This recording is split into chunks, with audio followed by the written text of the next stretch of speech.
నాన్న, నేను ఎప్పుడు చేసేది నీకు తప్పుగానే అనిపిస్తుంది. నా డ్రీమ్స్ నీకు ఎప్పుడు అర్థం కావు.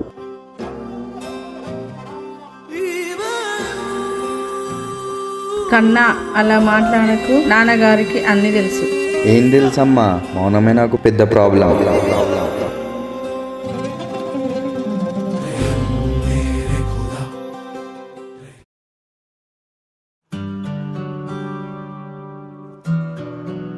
అరే నిన్న నుంచి మీ డాడీ గురించి చెప్తాను, కానీ ఒకటి గమనించినావారా?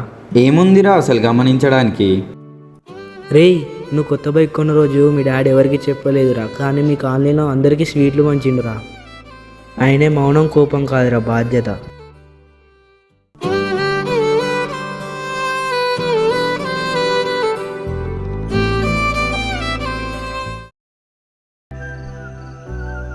నాన్న, అన్నం తిన్నావా? నాన్న, నువ్వు తిన్నావా నాన్న?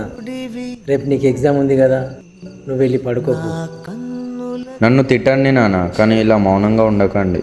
నాకు తెలిసింది నేను ఎంత తప్పుగా మాట్లాడాను. కొడుకు గెలిస్తే చూడాలనేది ప్రతి తండ్రి కోరికరా.